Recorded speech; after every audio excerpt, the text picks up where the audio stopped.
আপনি আমাকে বলেন, নরেন্দ্র মোদী যদি মসজিদে গিয়ে নামাজ পড়ে এবং সে মুসলমানদের কে যায় বলে যে এই নামাজ আর পূজাতে একই জিনিস, রোজার পূজা একই জিনিস, তাহলে আপনার কাছে কেমন লাগবে?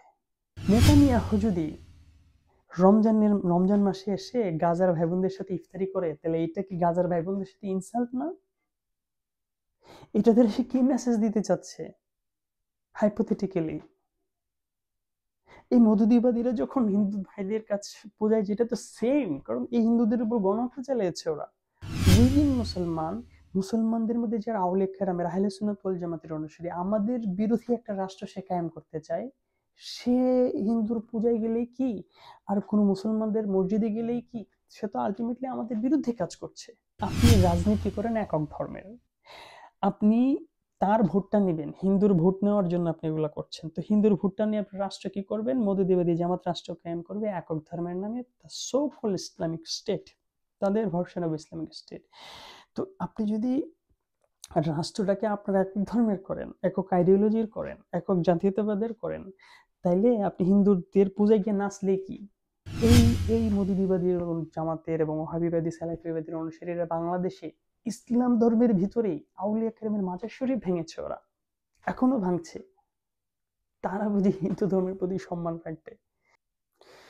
৭১-এ যাদের উপর গণহত্যা চালিয়েছে এবং যাদের পার্সোনাল প্রাইভেট পার্ট দেখে দেখে যে রাজাকার গোষ্ঠীরা মানুষকে খুন করেছে, সম্পদ লুণ্ঠন করেছে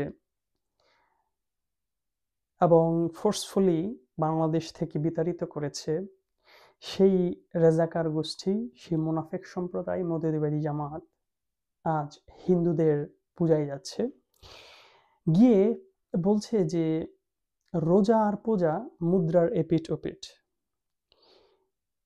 এটা যে কি পরিমাণ, মানে মুনাফিকির যে কি পরিমাণ সর্বনিকৃষ্ট পর্যায়ে তারা যেতে পারে এবং কিছু ভোটের আশায় যে তারা কি করতে পারে, এটা হচ্ছে তার প্রমাণ।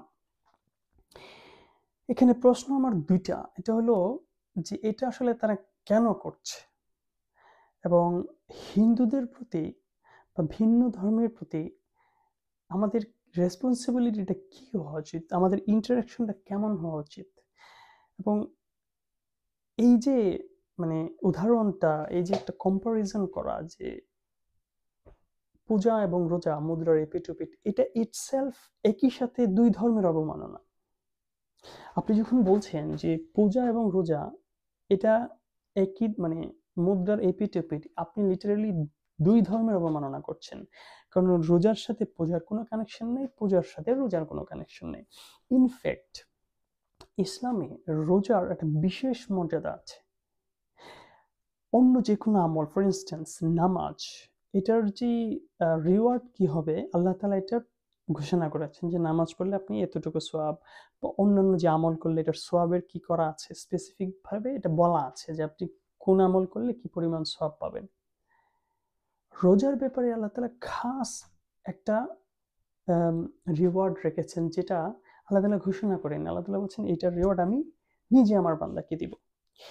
তো আপনি রোজাকে ইনফ্যাক্ট নামাজের সাথেও কম্পেয়ার করতে পারেন না, সে জায়গায় আপনি পূজার সাথে কম্পেয়ার করছেন, অন্য ধর্মের একটা আমলের সাথে, মানে অন্য ধর্মের একটা সেলিব্রেশন রিচুয়ালের সাথে আপনি কম্পারিজন করছেন।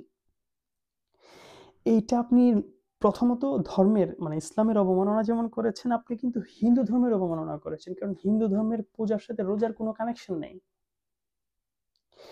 তার ধর্মটা তার কাছে, আমার ধর্ম আমার কাছে। আমার কি এটা কেন প্রয়োজন হবে যে হিন্দুদেরকে বোঝানো ভাই রোজা আর পূজা একই জিনিস? এটার প্রয়োজন, এটা দিয়ে আপনি কি বোঝাতে চাচ্ছেন? এইটা হচ্ছে সঠতা।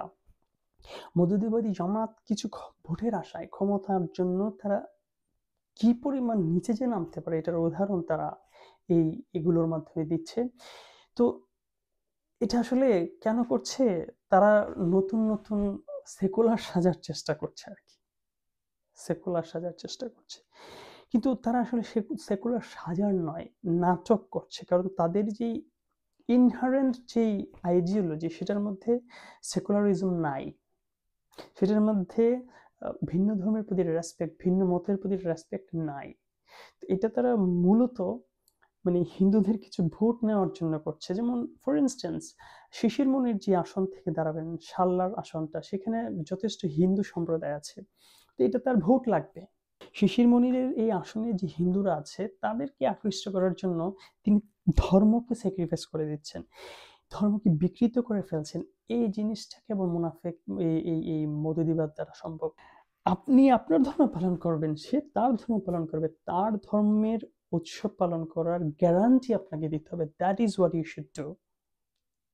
আপনি সেটা না করে আপনি রাজনীতি করেন একক ধর্মের। আপনি তার ভোটটা নেবেন, হিন্দুর ভোট নেওয়ার জন্য আপনি এগুলো করছেন। তো হিন্দুর ভোটটা নিয়ে আপনি রাষ্ট্র কি করবেন? মৌদুদিবাদী জামাত রাষ্ট্র কায়েম করবে একক ধর্মের নামে, সো কল ইসলামিক স্টেট, তাদের ভার্সন অফ ইসলামিক স্টেট। তো আপনি যদি রাষ্ট্রটাকে আপনার একক ধর্মের করেন, একক আইডিওলজির করেন, একক জাতীয়তাবাদের করেন, তাইলে আপনি হিন্দুদের পূজায় গিয়ে নাচলে কি?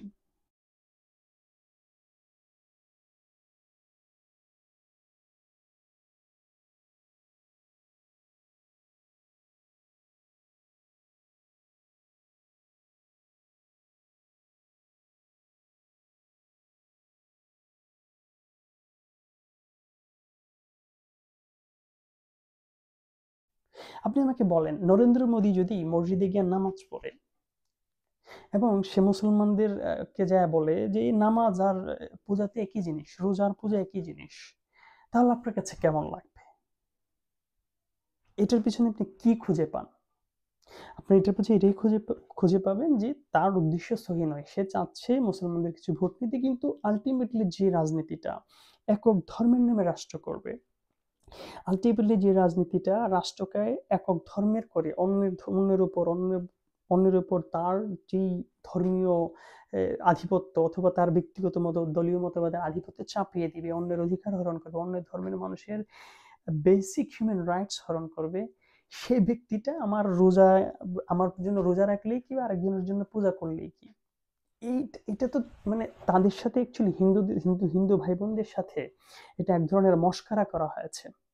মৌদুদিবাদী জামাত মস্কারা করেছে, কারণ তাদের যে রাজনীতিটা, এই রাজনীতি itself is dedicated to ensure that the Islamic state that is fabricated one, like মৌদুদিবাদের উপর ভিত্তি করে যেই ফেব্রিকেটেড ফেক ইসলাম, সেই ইসলামের একটা, যেমন ধরেন তালেবানদের যে ইসলামিক স্টেট বা আইসিসের যে ইসলামিক স্টেট, এই ধরনের একটা ধর্মের মানে একক ধর্মের নামে রাষ্ট্র যারা কায়েম করতে চায়, অর্থাৎ মৌদুদিবাদীরা, সে হিন্দুদের পূজায় গিয়ে নাচলে লাভটা কি? সে কি বোঝাতে চায়? এটাই হচ্ছে তাদের আরেকটা মুনাফিকি। কারণ যাদের আকিদার মধ্যে মুনাফিকি, যাদের হিস্ট্রিক্যাল মুনাফিকি, এই মৌদুদিবাদীরা 71-এ মানে বাংলাদেশের মানুষের প্রাইভেট পার্টস থেকে থেকে খুন করত, পাকিস্তানিদের হেল্প করেছে, রাজাকারি করেছে, হিন্দুদের সম্পদ লুণ্ঠন করেছে। তারা এখন হিন্দু ভাইদের প্রতি প্রেম দেখাচ্ছে।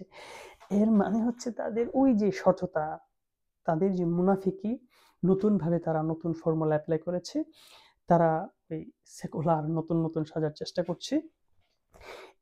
এই সেকুলারিজম দিয়ে হবে না। কারণ আপনি রাজনীতিটা করেন, মৌদুদিবাদী যে গত এক সপ্তাহ আগে আমরা একটা টক শোতে দেখেছি যে জামাতের একজন নেতা বলেছেন তারা শরিয়া আইন কায়েম করতে চায়। যে শরিয়া আইনের ব্যাপারে আমি আগের ভিডিওতে কথা বলেছি, আপনারা চাইলে দেখতে পারেন। তো যে ব্যক্তিটা কায়েমই করবে তার নিজস্ব মতবাদের ভিত্তিতে একটি একক গোষ্ঠীর রাষ্ট্র, সেই হিন্দু ভাইদের কাছে গিয়ে নাচছে, বলতেছে নামাজ যে কথা, রোজা কথা, এগুলো কোনো ভিত্তি নাই, এগুলোর কোনো মূল্য নেই, এগুলোর উদ্দেশ্য সহি নয়।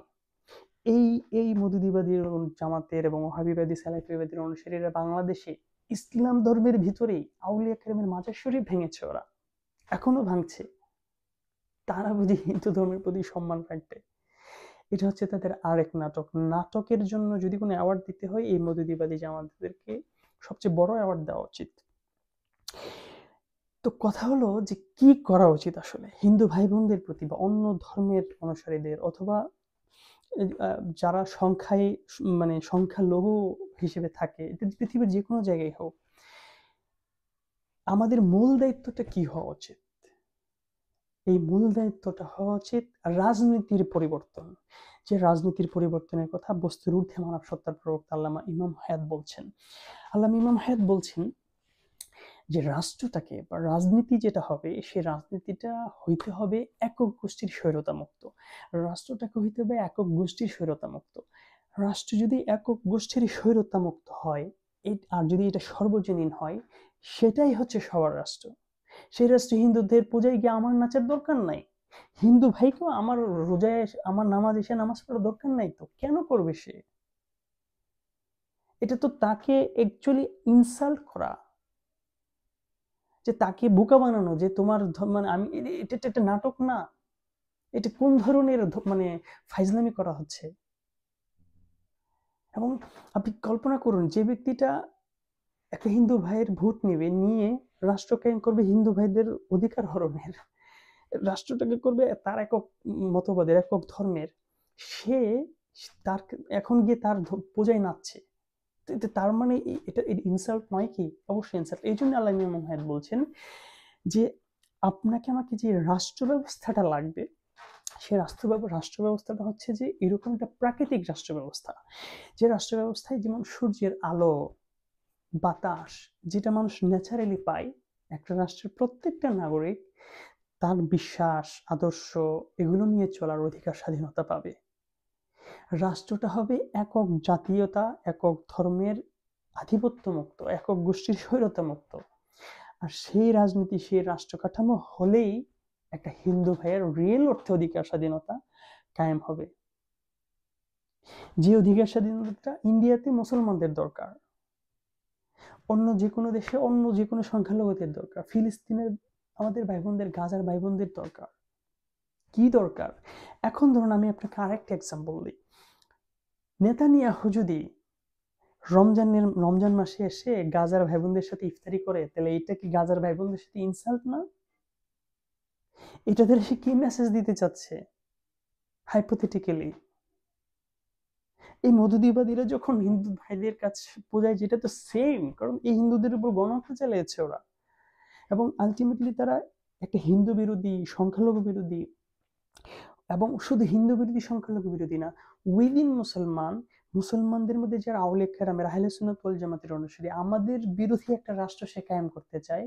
সে হিন্দুর পূজায় গেলেই কি, আর কোনো মুসলমানদের মসজিদে গেলেই কি, সে তো আলটিমেটলি আমাদের বিরুদ্ধে কাজ করছে। আমি মধুদিবাদী জামাতের কথা বলছি। তাহলে এইগুলো হবে না। আমাদেরকে যে জিনিসটা লাগবে, এটা গাজায় হোক, বাংলাদেশে হোক, ইন্ডিয়ায় হোক, পৃথিবীর যে কোনো জায়গায়, আমাদের জন্য যেটা প্রয়োজন সেটা হলো একক গোষ্ঠীর স্বৈরতামুক্ত সর্বজনীন মানবতার রাষ্ট্র। আমরা যদি সর্বজনীন মানবতার রাষ্ট্র কায়েম করতে পারি, এটাই হচ্ছে প্রত্যেকটা মানুষের লাগবে। তার পূজায় গিয়ে আমার নাচার দরকার নেই, আমার নামাজ এসে তার পড়ার দরকার নাই। এটা তার আকীদার খেলাফ। একটা হিন্দুর জন্য নামাজ পড়া তো তার ধর্মীয় আকীদার বিরুদ্ধে, সেটা কেন করবে? এবং আমি পূজায় কেন, আমাকে কেন পূজায় গিয়ে নাচতে হবে আমাকে বলেন? এটা দ্বারা কি আমি হিন্দুদেরকে এটা বোঝানোর চেষ্টা করছি আমি তার কত আপন? এইটা হচ্ছে তাদের সাথে একটা মুনাফিকি, যে আপনি 2 দিন পরে এমন রাষ্ট্র কায়েম করতে চাচ্ছেন যে রাষ্ট্রের সাথে হিন্দুর অধিকার হরণের সরাসরি সম্পর্ক, আর সেই হিন্দুর পূজায় গিয়ে আপনি ইলেকশনের আগে নাচবেন। এটা হচ্ছে প্রথমত ধোঁকাবাজি, প্রতারণা, এবং আলটিমেটলি মুনাফিকি, যেটা আমাদের দ্বীনের ভাষায় বলা হয়। আল্লামা ইমাম হায়াত বলছেন পৃথিবীর প্রত্যেকটা মানুষের সাথে যে আমাদের ইন্টারাকশনটা, এই ইন্টারাকশনটার একটা সুস্পষ্ট ভিত্তি আছে। এই ভিত্তিটা কি? এই ভিত্তিটা এই মুনাফিকি না, এই ভিত্তিটা হচ্ছে হিউম্যানিটেরিয়ান ব্রাদারহুড। প্রত্যেকটা মানুষ একে অন্যের আপন, এই অর্থে যে আমরা সবাই মানুষ। আল্লামা ইমাম হায়াত একটা স্লোগান দিয়েছেন যে সব মানুষ ভাই ভাই, মানবতার দুনিয়া চাই। আমাদেরকে এই রাষ্ট্র বানাইতে হবে, এই দুনিয়া বানাইতে হবে। আপনি রাষ্ট্র করবেন একক ধর্মের, আর আপনি কি তার পূজায়, তার খ্রিস্টানদের সেলিব্রেশনে গিয়ে আপনি সেলিব্রেট করবেন, কিন্তু রাষ্ট্র করবেন আপনার একক ধর্মের, এই মুনাফিকি না। ইমাম হায়াত বলছেন যে পৃথিবীর প্রত্যেকটি মানুষ আমরা একটা গ্রাউন্ডে এক ও অভিন্ন। সেটা কি? আমরা সবাই একটা উৎস থেকে এসেছি, আমরা সবাই আদম আলাইহিস সালামের সন্তান। আমরা সবাই এক জায়গা থেকে এসেছি। আমাদের সবার রুট আল্টিমেটলি এক জায়গা থেকে এসেছে। আমাদের সবার স্রষ্টা এক। সেই অর্থে আমরা প্রত্যেকটা মানুষ অ্যাজ এ হিউম্যান বিইং একে অন্যের আপন। আমাদেরকে যেই শত্রুতায় পরিণত করেছে, সেই শত্রুতায় পরিণত করার যে প্রধান হাতিয়ার সেটা হচ্ছে রাজনীতি, এবং রাজনীতির মধ্যে যে হাতিয়ারটা কাজ করেছে সেটা হচ্ছে জাতীয়তাবাদ। এবং আরেকটা রাজনীতি এর পথে বাধা হয়ে দাঁড়িয়েছে, সেটা হচ্ছে ধর্মের নামে যেই অধর্ম উগ্রবাদের রাজনীতি। প্রত্যেক ধর্মের মধ্যে মানবিক মূল্যবোধ আছে, আবার প্রত্যেক ধর্মের নামে অধর্ম উগ্রবাদও আছে। সেই অধর্ম উগ্রবাদ আমার সাথে আপনার যে দ্বন্দ্বটা করছে, এই দ্বন্দ্বের মধ্যে আপনাকে যেই দিশাটা, যেই বন্ধনটা আমাদের মধ্যে সেই মানবিক ভ্রাতৃত্ববোধটা নিয়ে আসবে, সেটা হচ্ছে মানবতার রাজনীতি, মানবতার রাষ্ট্র, মানবতার বিশ্ব। সে মানবিক ভ্রাতৃত্ববোধ লাগবে, আমাদের এই মানবতার রাষ্ট্র লাগবে। এই নাটকের প্রয়োজন নাই। এগুলো মানে একই সাথে অন্য ধর্মের সাথে অবমাননা, তাদের সাথে মানে তাদেরকে আপনি লিটারালি মেসেজ দিচ্ছেন যে তোমরা বেয়াকুফ, তোমাদেরকে আমরা একসময় খুন করেছি, দেশ থেকে বিতাড়িত করেছি, এখন তোমাদের পূজায় নাচবো, ভোট নিব, পরবর্তীতে আবার তোমাদের অধিকার হরণ করব, তোমাদেরকে সুযোগ পেলে আবার দেশ থেকে বিতাড়িত করব। এই ধরনের যে মেন্টালিটি, এই মেন্টালিটি আমার ধর্মের সাথেও বিশ্বাসঘাতকতা, অবমাননা। এই জন্য আমরা আপিল জানাই যে আপনারা যারা মৌদুদিবাদী জামাত আছেন, আপনারা নাম থেকে ইসলাম সরাই ফেলেন। কিছুদিন আগে আপনারা লোগো পরিবর্তন করার নাটক করেছেন, নাটক করে মনে হয় এটা মার্কেট পায় নাই, আবার আপনার আগের জায়গায় ফিরে গেছেন। আপনারা আসলে লোগো না, আপনারা নাম থেকে ইসলাম মুছে ফেলেন। লোগো পরিবর্তন করলে তো কোনো লাভ নেই, কারণ আলটিমেটলি আপনারা তো ধর্ম বিরোধী। আপনারা ইসলামের রিয়েল ইসলামকে বিকৃত করছেন। আপনাদের এই ধারাটা, আমাদের ইসলামের নাম ব্যবহার করার অধিকার আপনাদের নাই, কারণ ইসলামকে আপনারা কনসিস্টেন্টলি বিকৃত করছেন। তো হিন্দু ভাই বোনদের প্রতি আমার যে আহ্বানটা থাকবে সেটা হলো এই, যে আপনার পূজায় গিয়ে নাচা জরুরি, নাকি আপনার জন্য একটা মানবিক রাষ্ট্র গড়ে তোলা সেটা জরুরি?